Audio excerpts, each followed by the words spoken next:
Hey, everybody, it is Trags, Mike Petralia, back with the latest installment of the Jungle Roar podcast, along with Richard Skinner of Local12 and Local12.com. This edition of the Jungle Roar podcast is brought to you by our great friends at Prize Picks and, of course, CLNS Media. All right, Skinny, it was a sleeper of a Super Bowl, if you ask me, but a dominant one for the Seattle Seahawks.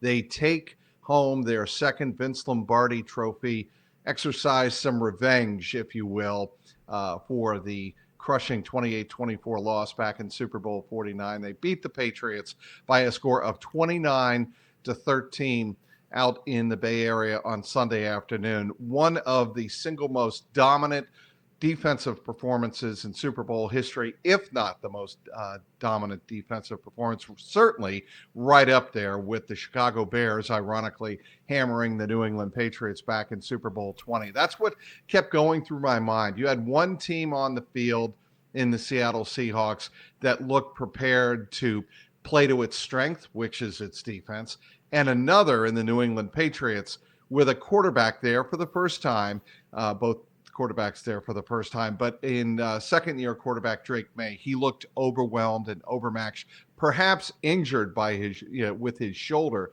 going into the game, but he looked totally overmatched. The better team won.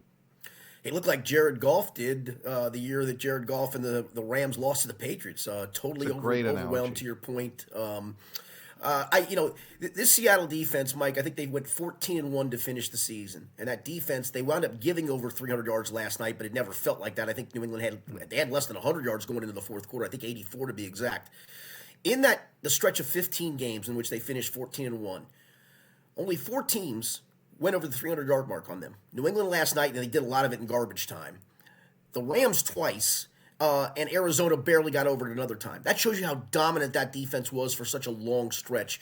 And credit John Schneider, the GM, we'll probably get into this a little bit more, but how he has flipped this roster in 2 years to build that championship team back up, rolling the dice and trading a Super Bowl winning quarterback in Russell Wilson, kind of your face of your franchise, and then have it 2 years later wind up being a Super Bowl champion. Kudos to him for what he built. Well, it takes some risk.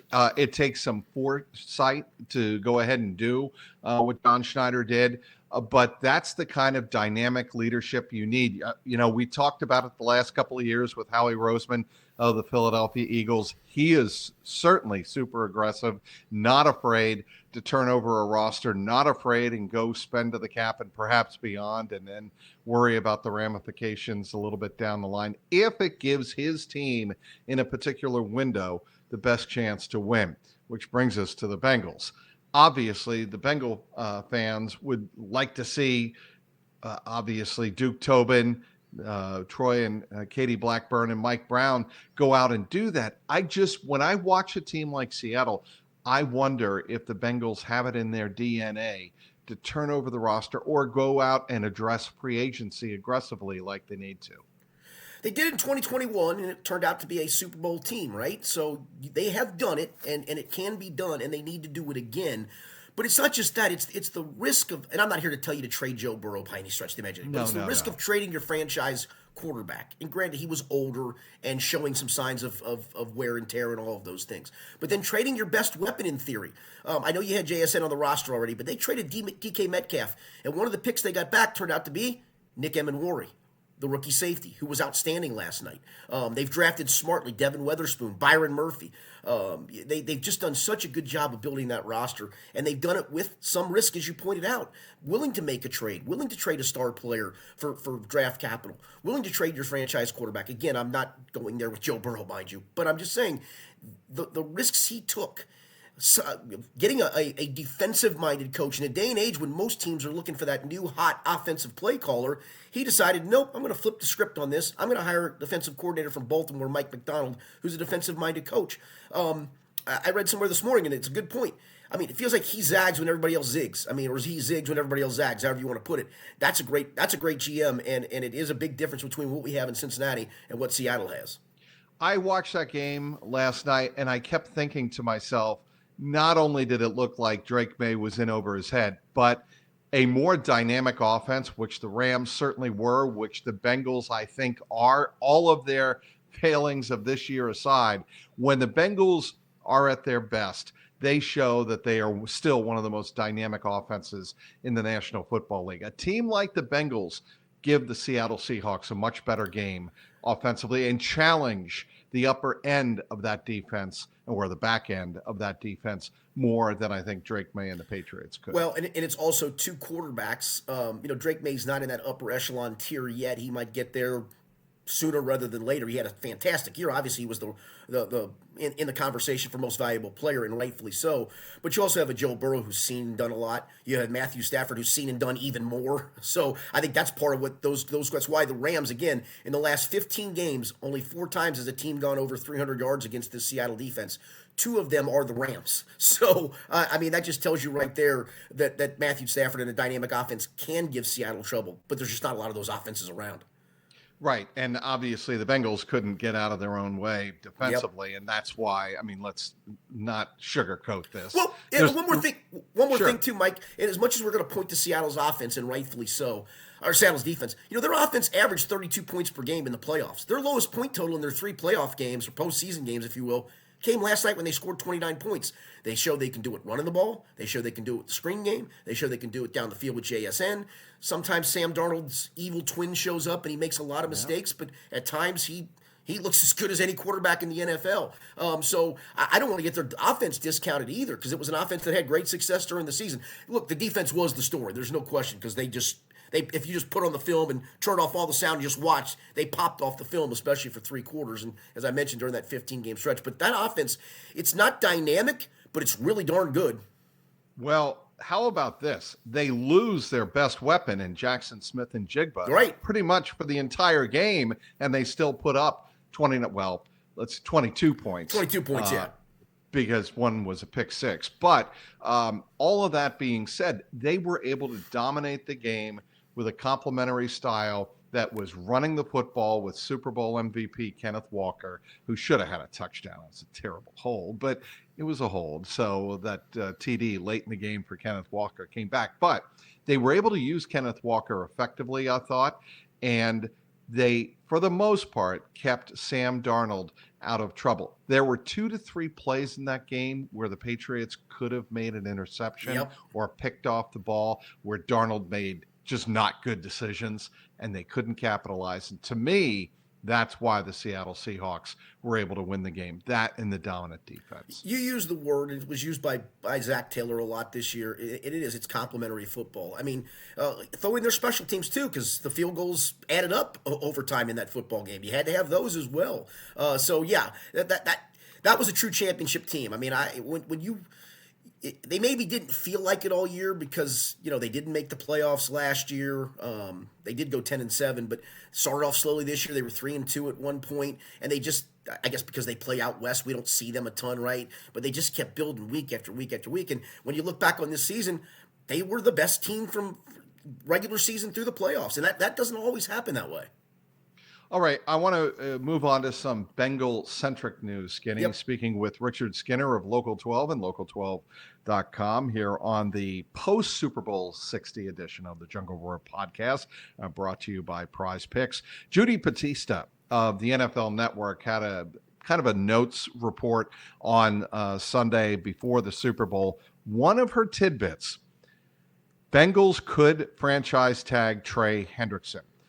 Why is that interesting and important? Well, I think it really is one of the first dominoes that has to fall for the Bengals to plan their offseason, how much they're going to spend in free agency. Do they want to commit that $30 million franchise tag to Trey Hendrickson?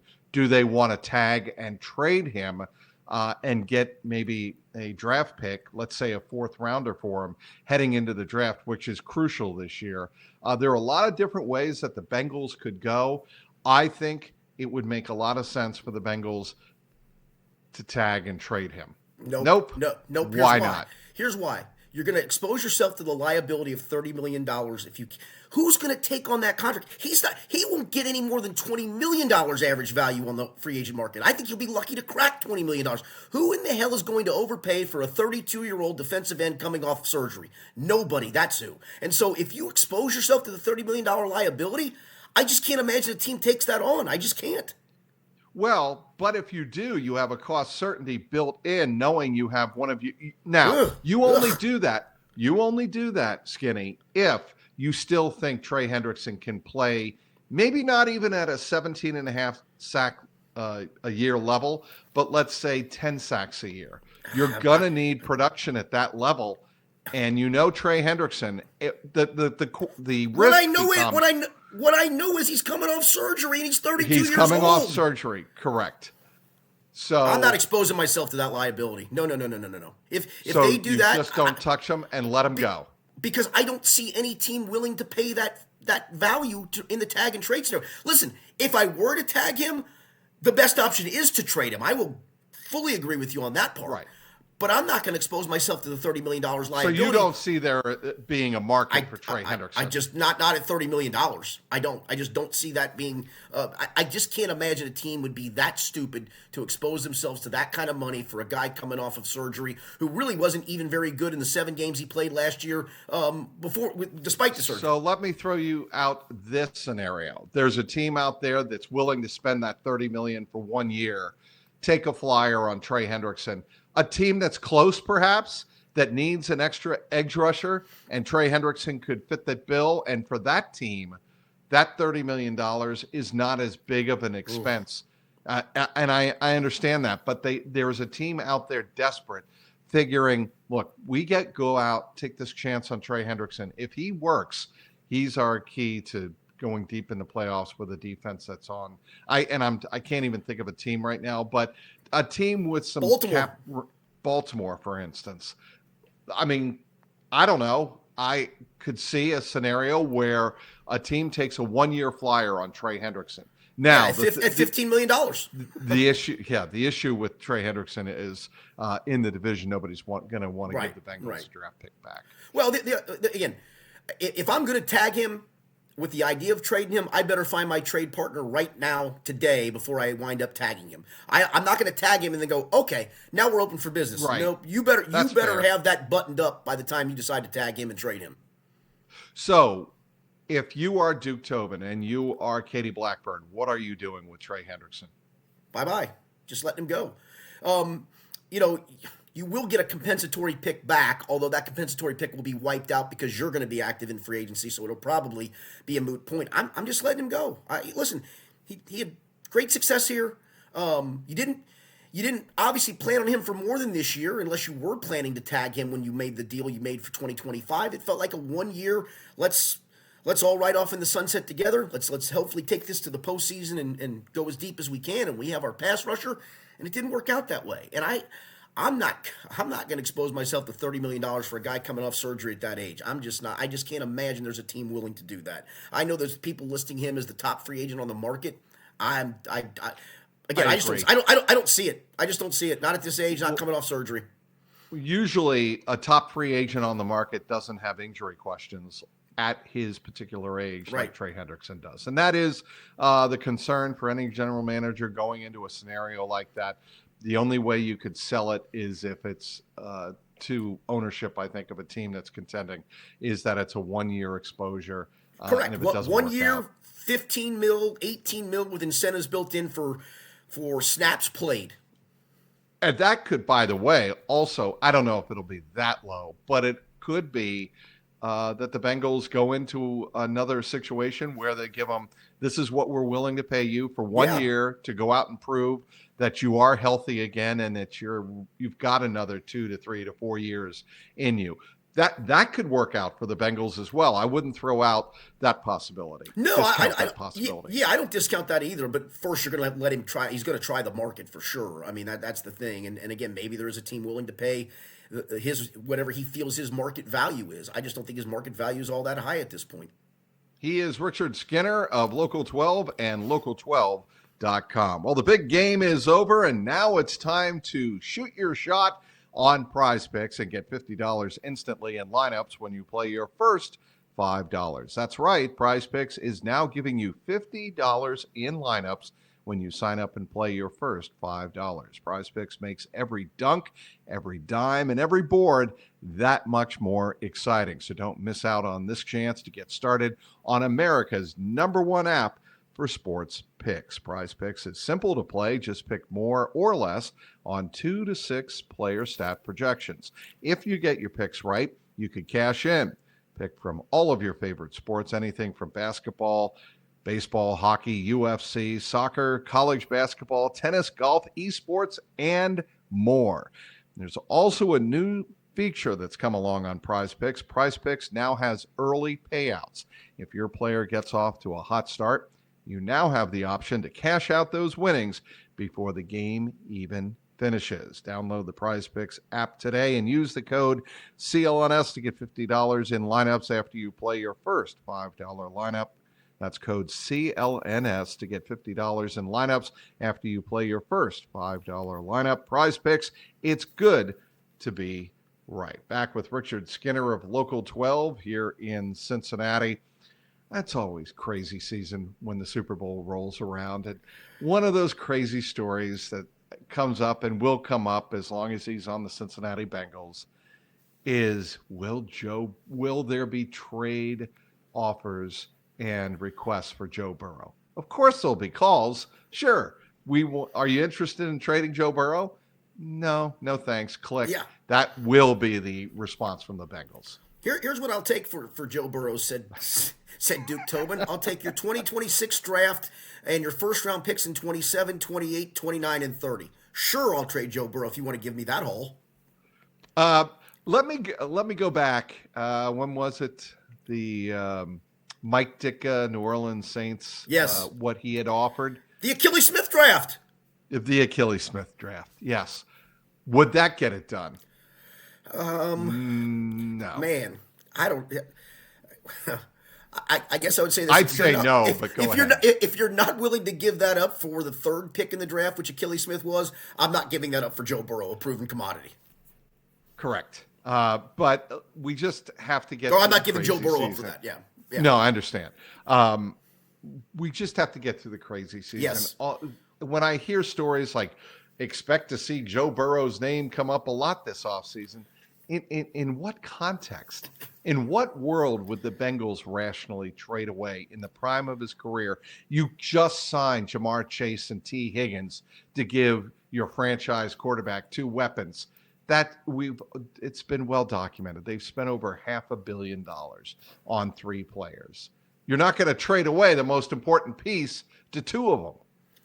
I think it's more likely that Joe Burrow has his contract restructured this offseason than get traded. And I don't think it's very likely he gets his contract restructured either. So let's go down that path, Skinny. To what end? Just to loosen up free agent money so the Bengals can be more aggressive rebuilding their defense. Yeah, I'm doing that. I did that the exercise The Athletic does where you can play Bengals GM and fill out your roster. I did that last week, and there's a story up on local12.com. You can look at how I structured the team and signed the free agents I did. You can certainly feel free to disagree with anything I did, but it's up there. But there's also a scenario in there. They let you do one where you do restructure Burrow's contract. I'm going to do that exercise this week, and I'm really interested to see how much money I can free up. I wasn't able to do all the things I wanted to do in free agency. I came close. I would have liked to sign. I ended up signing Kobe Bryant as a safety. I would have probably liked to sign a more dynamic safety than Kobe Bryant. I signed Eric Wilson as a third linebacker when I maybe wanted to sign a more starting caliber. I didn't really sign an edge rusher of high quality. I did sign John Franklin Myers. My first priority was getting a defensive tackle, and I spent $17 million on him. But I would have liked to have had more money to play with. I'm really I've not even touched the drop-down menu on it. I'm just super interested to see what a restructure would look like, a possibility of what it could free up financially for the Bengals. Back end to the front end, I think that's the priority. You have to fix the safety room. That is, to me, priority number one. I think I think you saw the 2 teams in the Super Bowl. Where was one of their strengths? Up the middle defensively, especially up front. Byron Murphy was dynamic, had 2 sacks in that game, had 7 during the season, which for tackles a pretty good season. The Patriots signed Milton Williams, and while he wasn't overly dynamic, he was still an important part of that defensive overhaul for them. So to me, as much as you're in my scenario, I let Trey Hendrickson just go. And as much as you're banking on Myles Murphy continuing a forward trend, hoping Shamar Stewart becomes why you drafted him as a first rounder, you still needed more help at edge. And I ended up getting Ibakite, the Falcons defensive end, who didn't have a great season, but I was kind of running out of money because I really made it a priority to sign a tackle. If you go back to that 2021 Super Bowl team, the rotational piece of Larry Ogunjobi and B.J. Hill, I thought was really important to that defense. I mean, luckily you had your two safeties in place in Jesse Bates and Von Bell. But those two guys with Trey Hendrickson and the addition of him, I thought really changed that defense completely in 2021. Boye Mafe of the Seattle Seahawks.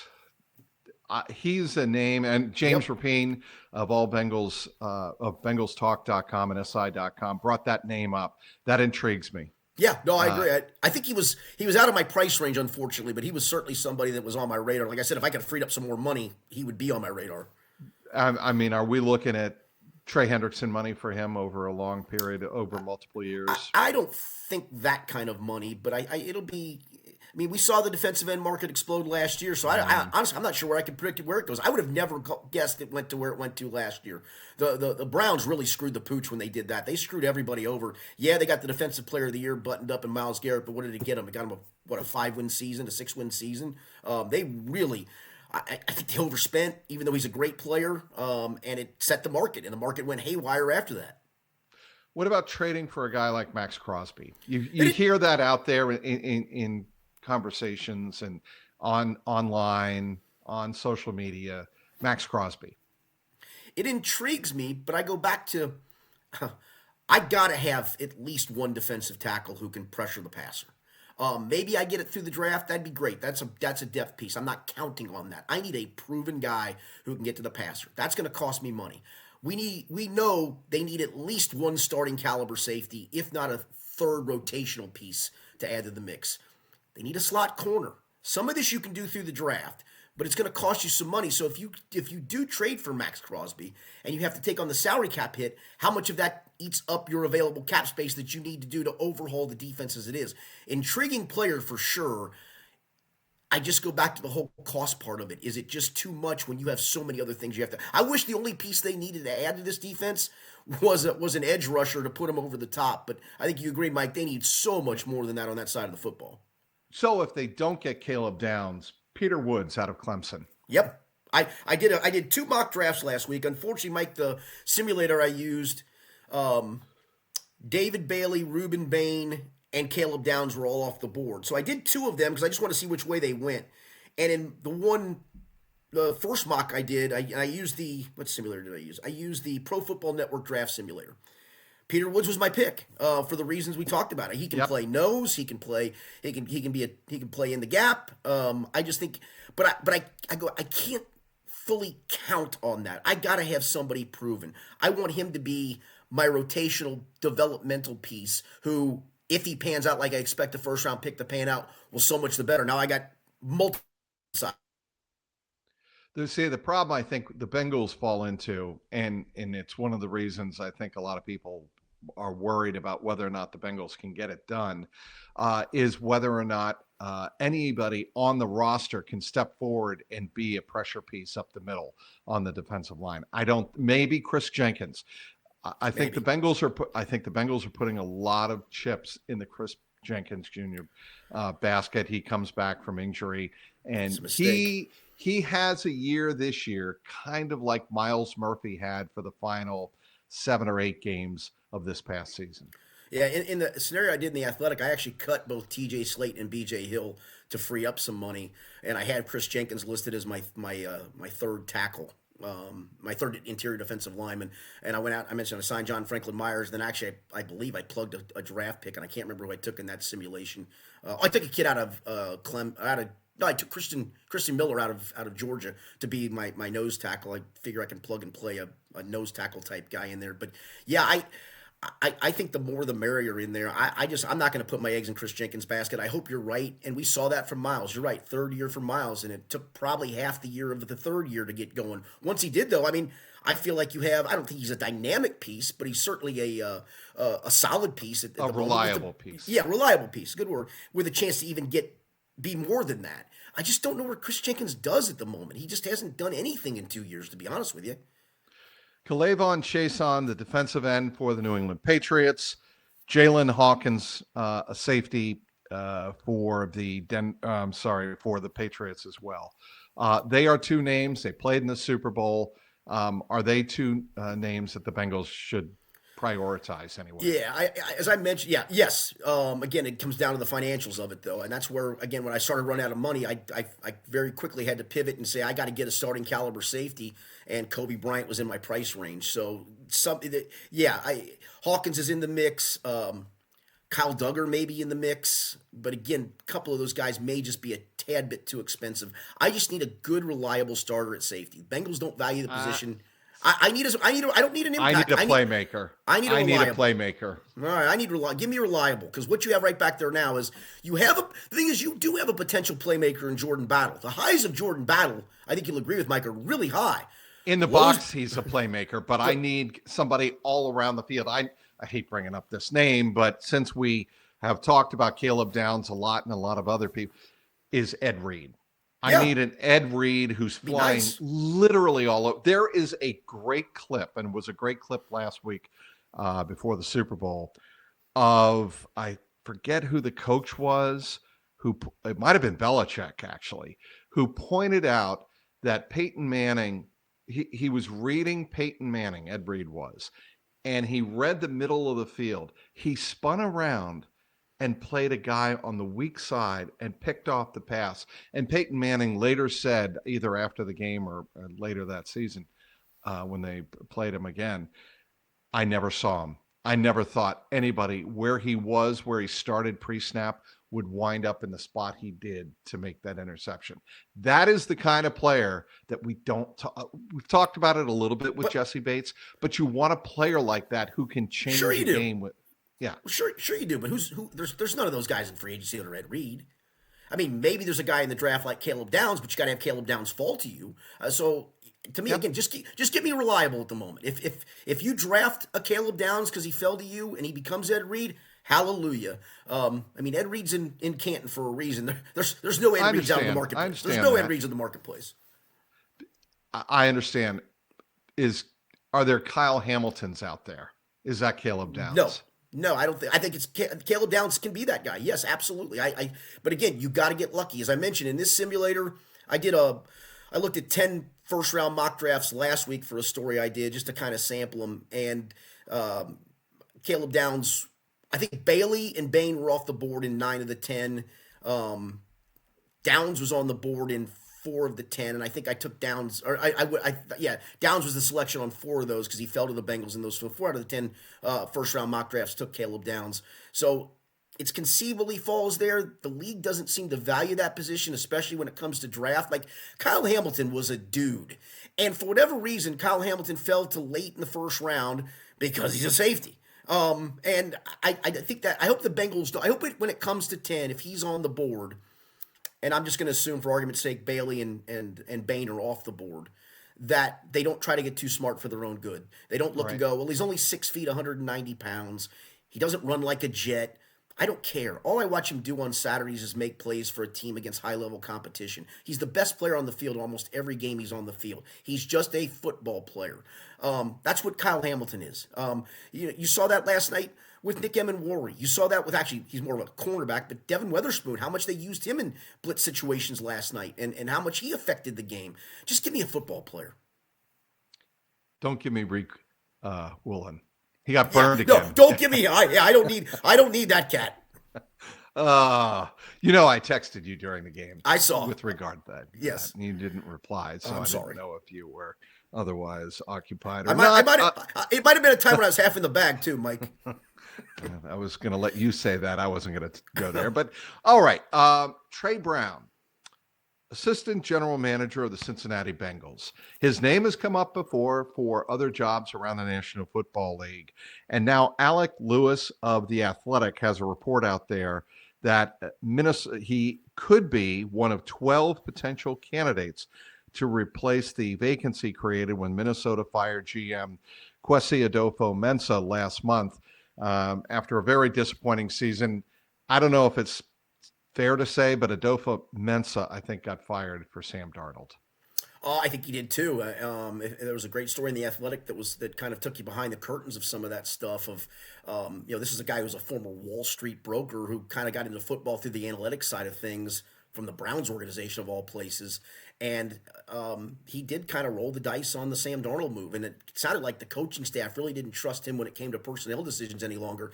And then it really sounded like when the owners of the Vikings watched Sam Darnold win the NFC Championship game, decided the next day, yeah, he screwed this up. See you later. So, that's what created that opening.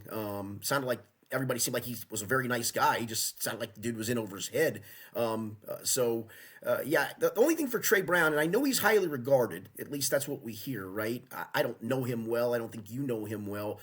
It feels like his name comes up every offseason in these GM searches, and I hate to say this because I hope I'm wrong, because I hope he finally gets a chance somewhere.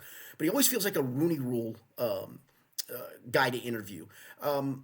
I've always wondered, was that Eric Bieniemy, or was Eric Bieniemy just horrible in interviews that he never got a job despite being a finalist for a coaching spot in numerous different places? And it could be that. It could be he's just not a very good interviewer. But it feels like Trey Brown's name comes up every offseason, and it just never comes to fruition for him. And again, maybe there's more qualified people. Maybe he doesn't interview well. Maybe it's just not his time. But it just feels like it's every offseason his name pops up and then nothing comes of it. And then I don't really know what he does with the Bengals because we don't really know what the organizational structure is all about, right? Well, and the argument could be, well, the Bengals don't have a particularly big front office to begin with. You lose somebody like Trey Brown, who has a fairly significant voice when talking to Mike Brown and Duke Tobin.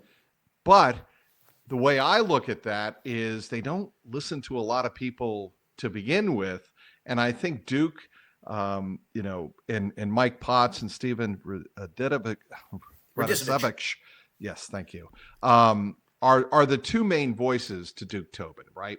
Yeah. And maybe it's time for a Trey Brown to get an opportunity somewhere in a different type of organization, a different type of structure, and maybe that would be good for him. Look, I remember Trey Brown from his days with the Patriots. He was exposed to a great functioning organization. Now, it was when one person is really in charge of everything. That was Belichick. All football decisions went through Belichick, and a little. There were Nick Caserio also had a voice, but Bill Belichick was the final voice. That's not the way it runs here in Cincinnati. Ownership, Duke Tobin, Zach Taylor, and his coaching staff. So maybe it's time for Trey Brown to get outside, spread his wings a little bit. We'll see what happens. Yeah, no, I hope he does get the opportunity, but it seems like this comes up every year. And nothing ever comes of it. Also, if the Bengals were to lose Trey Brown, it's interesting to note that the Bengals would get compensatory draft picks, 2 third-rounders in 26 and 27. So, if the Bengals were to lose him and another team were to hire him away, that is a benefit that the Bengals could realize almost starting immediately. Anything else on your schedule? No, as I say, other than, when you're trying to overhaul a roster, you're not going to be able to do it all in free agency. So, getting another draft pick, and especially, one before day 3, that would be helpful for sure. Maybe that's why, by the way, circling back to one of our earlier discussions about Trey Hendrickson, the Bengals need to find a way to get more and more picks so that they can maneuver the draft like a 21st century NFL team does. And that's one of the frustrations that a lot of Bengal fans have. They go into the draft, they're like, okay, we picked 10th. Who's the best player at 10th? Right. Instead of thinking, who's the player we want? And do we have to gamble that he'll fall to us, or do we move up and get that player? Yeah, no, you're exactly right. I know they've used the excuses of, we couldn't find a trading partner and they're not as easy to make as you think. I sure seem to see every NFL draft day on Thursday, Friday, Saturday, trades popping up all over the board, right? You rarely see the Bengals do it. They've done it a little bit. They traded up for Ryan Finley a few years ago. Thank God they did that. But they rarely do it. Yeah. So, that's just the way I think the Bengals need to approach this. They have to think outside the box. If we are to sit here, hold on one moment. Yeah, sure. we aren't to sit here and think, well, the Bengals are going to continue to do things the way they have always done them, and then the result will be different. We know what the definition of insanity is. What is your point? Yeah, I mean, look at two of arguably the best GMs, if not the two best GMs in football. Howie Roseman of the Eagles and John Schneider of Seattle. How have they done the last couple of years? Yeah, and it's demonstrated success over an extended period of time. Right, John Schneider, by the way, was also the general manager when they won their first Super Bowl, went back-to-back, should have won back-to-back, went to the Super Bowl back-to-back years, should have won back-to-back Super Bowls.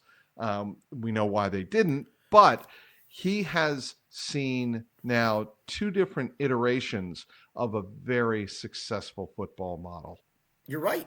I mean, again, not everybody can be a John Schneider or a Howie Roseman, but those guys are obviously out there. And to your point, to have built this in two different ways, to say to a very highly successful and popular head coach, Pete Carroll, your time has come and gone, see you.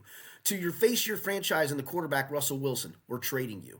To, I think everybody knew JSN was going to blossom, maybe not to the degree he blossomed this year into this mega superstar wide receiver who's in that upper tier category with the Jamar Chases of the world. But he had his T. Higgins alongside his Jamar Chase there in DK Metcalf. And what did he choose to do? I'm going to see you later. I'm going to get some draft capital for you. And again, I don't think these things happen by mistake. And unfortunately here, the status quo is the status quo. And that's why, listen, can they change? Can they do all the things they need to do this offseason? Yes, they can. Yeah. Will they do it? Will they make the proper moves? What else you got cooking, Skinny? Yeah, I'm going to do that athletic piece this week to see what it looks like if I do restructure Joe Burrow's contract. I'm trying to do at least a mock draft a week, or at least a mock draft every couple of weeks. And I'll probably spin off the Trey Hendrickson conversation we had as well. Got to create some things in the offseason, Mike. I don't know if they can create something every day. That could get really creative and almost impossible, but I'll try to do something most days. You know what? James Rapine is just a simple text away, so I'm sure he would love to give you some advice in that regard. Yes. He is a content creator, yes, and a tip of the cap to James Rapine. Indeed. That. Well, anyway, I want to thank Richard Skinner for joining us on this edition of the Jungle Roar podcast, powered by Prize Picks and our good folks at CLNS Media. You can follow his stuff at Local12 and Local12.com. My name is Mike Petralia. You can follow me on the X at Trags, Trags. And of course, my off-season content will be up and available at CLNS Cincy with a Y.com. Until next time, you know the deal. Keep that jungle roaring.